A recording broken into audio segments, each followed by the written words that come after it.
द्वारा नहीं।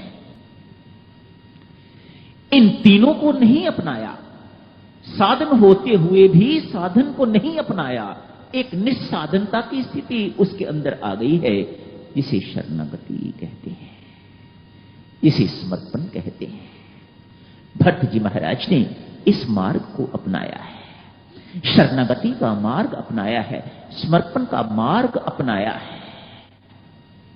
एक विधवा कहे कि मैं अब ब्रह्मचारिणी बन गई हूं, तो ये ब्रह्मचारिणी का व्रत नहीं है, तो विधवा हो गई है, उसके पास भोग सामग्री रही नहीं है। साधन होते हुए भी यदि कोई निस्साधन हो जाता है, ग्रस्त होते हुए भी यदि कोई ब्रह्मचर्य का पालन करता है, तो बहादुरी है। ऐसा नहीं है। भट्ट जी महाराज के पास साधन नहीं है, सब साधन है, लेकिन उनकी मान्यता है मेरे पास कोई साधन नहीं है, न मेरे पास शिक्षा है, न मेरे पास दीक्षा है, न मेरे पास भक्ति है, न मेरे पास ये है, न मेरे पास प्रेम है, मेरे पास कुछ नहीं है। मैं घोड़े पर नहीं बैठूंगा, मैं रथ पर नहीं बैठूंगा, मैं हाथी पर नहीं बैठूंगा, मेरे पास कोई साधन नहीं है, मेरे पास कोई पूंजी नहीं है, मेरे पास कोई धन नहीं है, मेरे पास कोई गुण नहीं है, मैं दुर्गुणों की खान हूं, मेरे कारण ही तो सारा अनर्थ हुआ है, सारे पाप का भार भट्ट जी महाराज अपने सिर के ऊपर ले रहे हैं। मैं कैकेयी को भी दोषी नहीं ठहराता, भले ही मैंने गाली निकाली है, कैकेयी ने आखिर किया है सब कुछ तो मेरे लिए ही तो किया है, मैं ही इस अनर्थ का कारण, सब कुछ अपने सिर के ऊपर भट्ट जी महाराज ले रहे हैं।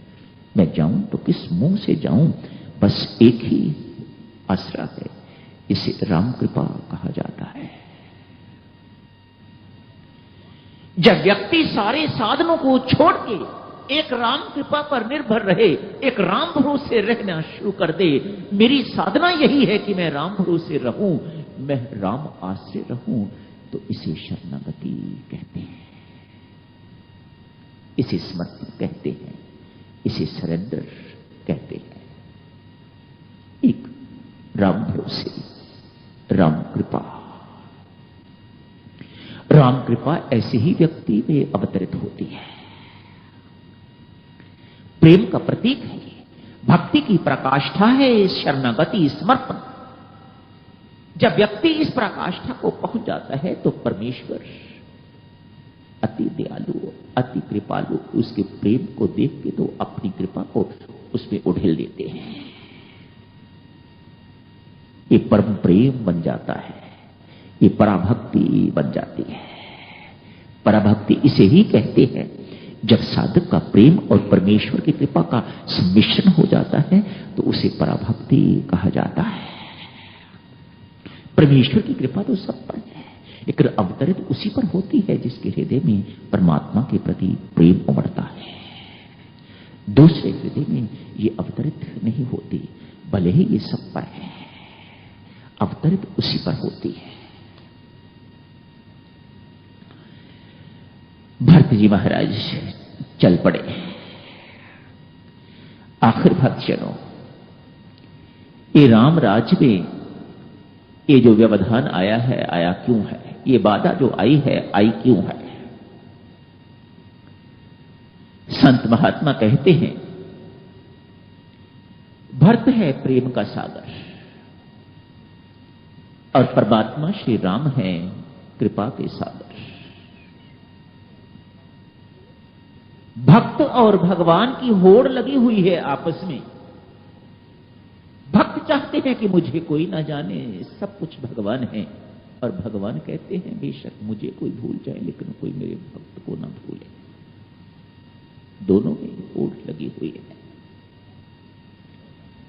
भट्ट जी महाराज 14 वर्ष के लिए ननिहाल चले गए, ताकि आप याद करो, संभवतः इन दोनों रामायणों में नहीं, अध्यात्म रामायण में वर्णन आता है कैकेयी का विवाह राजा दशरथ के साथ इसी शर्त पर हुआ था, जो मेरी कोख से, जो कैकेयी की कोख से जन्म लेगा वही राज्य का अधिकारी होगा। भरत जी महाराज इस बात को बहुत अच्छी तरह से जानते हैं। 14 वर्ष के लिए ननिहाल चले ये बाद में सब कुछ हो जाएगा, मुझे लोग भूल जाएंगे। और हुआ भी ऐसी। कैकेयी भी तैयार है, कैकेयी भी जानती है कि ये व्रत ये हुआ है, ये प्रण इस प्रकार का हुआ है, ये एग्रीमेंट हुआ है इस प्रकार का। लेकिन वह राम प्रेम में इतनी प्रभावित हो गई हुई है, इस प्रकार की हो गई हुई है, इतनी बह गई हुई है कि वह भी इस बात को भूल गई हुई है कि भरत ने राजा बनना है। भरत जी महाराज 14 वर्ष के लिए वहां चले गए। राम जी महाराज 14 वर्ष के लिए इधर आ गए। तू चाहता था कि मेरी महत्ता प्रकट हो और 14 वर्ष का निकाल रहा, तुझे सफलता मिली है। मैं चाहता हूं कि तेरा प्रेम प्रकट हो, इसलिए मैं 14 साल के लिए वनवास जा रहा हूं।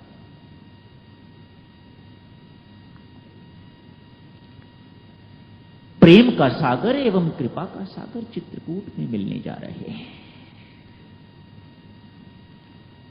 दोनों वहां मिलेंगे जाके। चित्रकूट पहुंचते ही इससे पहले भरद्वाज ऋषि का आश्रम आता है। निषाद से होते हुए भरद्वाज ऋषि के आश्रम में जाते हैं। भरत जी महाराज महर्षि भरद्वाज के चरणों पर अपना शीश नवा देते और रखे रखते। शर्मिंदगी है बड़ी भारी, बड़ा भारी संकोच है, अपना सिर उठाते नहीं। भरद्वाज मुझे अवश्य पूछेंगे, क्या तू ही वह भरत है जिसके कारण ये सारा अनर्थ हुआ है? क्या तू ही उसको माता कैकेयी का पुत्र? संकोचवश अपना सिर जो है, अपना मस्तक उनके श्री चरणों से उठा नहीं रहे। अरे मैं जानता हूं, मैंने सब कुछ सुन लिया है, और संकोच में डूब जाते हैं। मानो ये मुझे बिना पूछे ही इन्हें पता लग गया हुआ है कि वही मैं हूं जिसके कारण ये अनर्थ हुआ है। अपना मस्तक और निभाए रखते हैं, उठाते नहीं। अरे भट्ट, तू अपराधी नहीं, मस्तक उठाया है। अपराधी तो कैकेयी है। अरे वास्तव में तत्व दृष्टि से देख, तू तो बड़ा ज्ञानी है, ध्यानी है, समझदार है। धर्म के सार मर्म को तू समझता है। वास्तव में दोष कैकेयी का भी नहीं है। तो महाराज,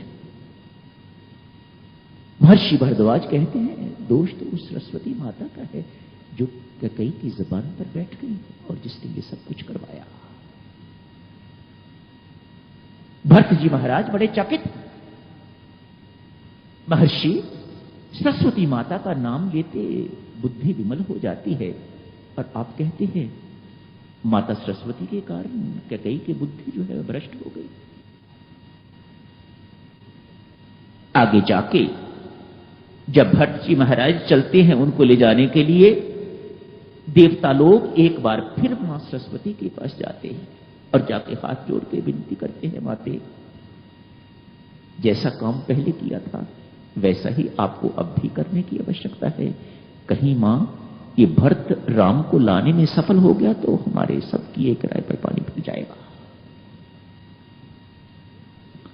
मां सरस्वती के पास देवता लोग फिर गए हैं एक बार और जाके ये प्रार्थना करी है, जिस प्रकार से ये आपने अभी तक किया है, मेहरबानी करके अब ये एक और कारनामा करो।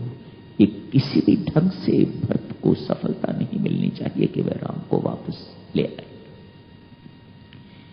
जानते हो देवियों सज्जनों, मां सरस्वती ने क्या कहा है? वे कहती हैं कि आप सोचते हो मैंने आपकी बात सुन के तो कैकेयी की जुबान पर विराजमान हो गई थी। आपके कहने पर वह जाके वहां बैठ गई थी? नहीं। अरे कठपुतली जो है वह नाचती है तो वह दर्शकों के इशारों पर नहीं नाचती, उनके कहनों के अनुसार नहीं नाचती। वह नाचती है जिसके हाथ में उसकी डोरी है। मेरी डोरी किसके हाथ में है? तब कुछ कीन राम रुक जाए।